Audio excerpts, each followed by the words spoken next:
What's going on? Cole Connor here. Today I want to talk about why the DJI Mini 4 Pro is my new favorite drone for real estate. King Cole. My name is Cole Connor and I was put here to do three things: create, inspire, love. Thanks for being here. Let's get into it. Did I just spill the Celsius all over my table and have to clean it up? Yes. Am I a little annoyed? Yes. But guess what? We're moving on. I had the DJI Mavic Pro for like 4 years or more. I never crashed it. I never did anything to it. Actually, let me grab it just to show you. I mean, boom, look at this bad boy. This has been a tank, and honestly, I would still use it and will still use it if I need to. But holy shit, look at the difference. Crazy. This is so much lighter. This is big. This is bulky.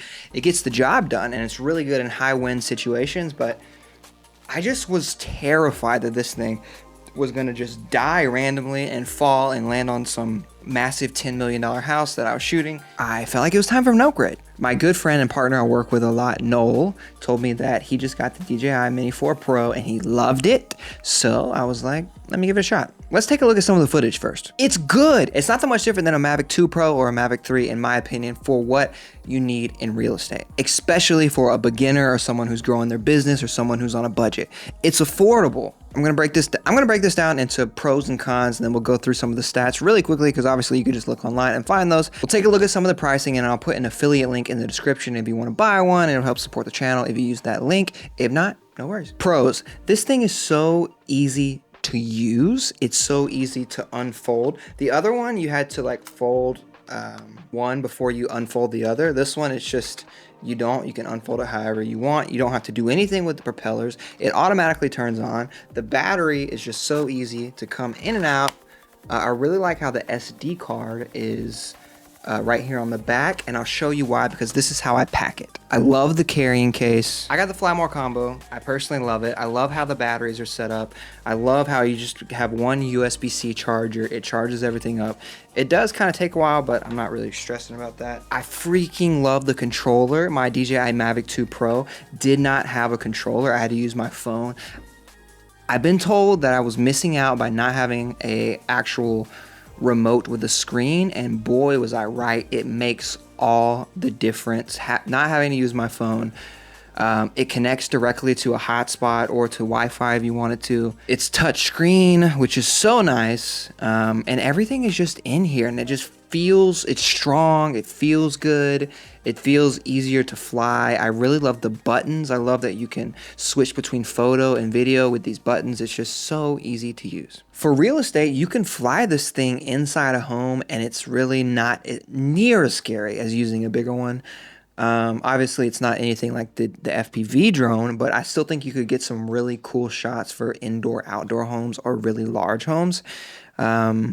I really like that. I love that the batteries last a long time. It's like 20 to 30 minutes per battery. You get 3 batteries. If you just plug them all up and charge away, then, I mean, the other day I used like 2 batteries and I picked up the drone.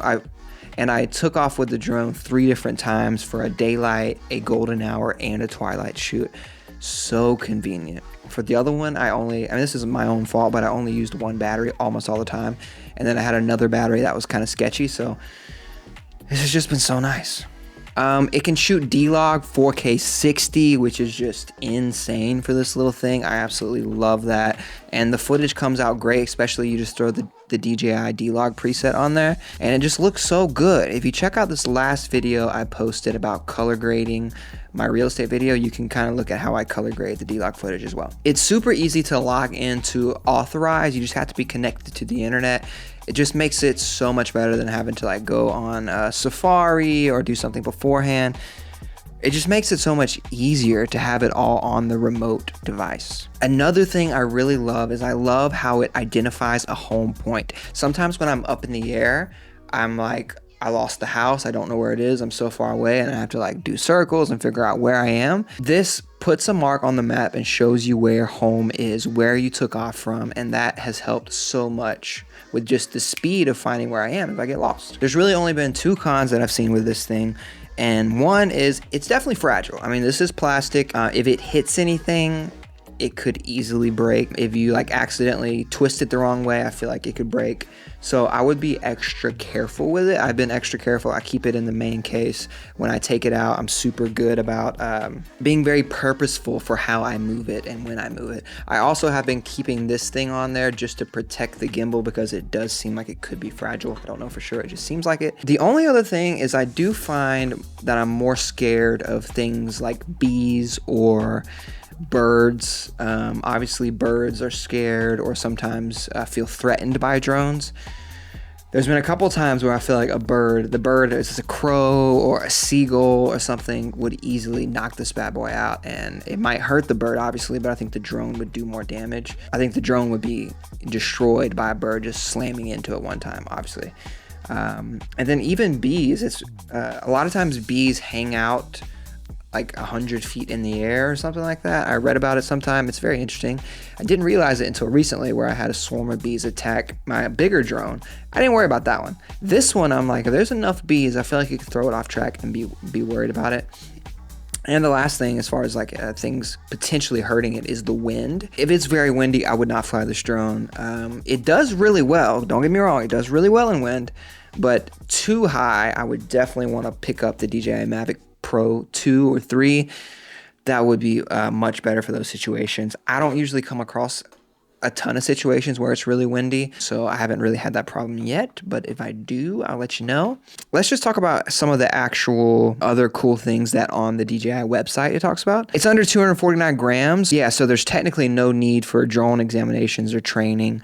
And am I right about, yeah, you don't have to get it registered by the FAA, which is just like a small step. It's not a big deal, but you don't have to do that, which is cool. It's got the 4K 60. You can do slow-mo 4K 100 frames per second, which is crazy. I've shot it sometimes at twilight. Works great, so it does good at night. The colors are obviously great. For photos, it does bracketing, so that's what I do for real estate photos. Works out great for that.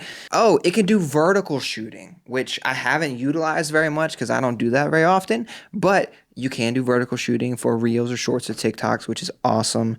You can also do a digital zoom. I really don't use that very often either, but you can. It supposedly has more sensors, which is great. It says the flight battery can last 34 minutes. So amazing. You have an hour and a half of flight time with the Fly More combo. It says the video transmission can go up to 20 kilometers, which I haven't really found that to be true because that's a really long way. But I guess it depends on what's in your way. A lot of times you're in a house when you're flying, or maybe you could be in your car sometimes or behind a building hiding.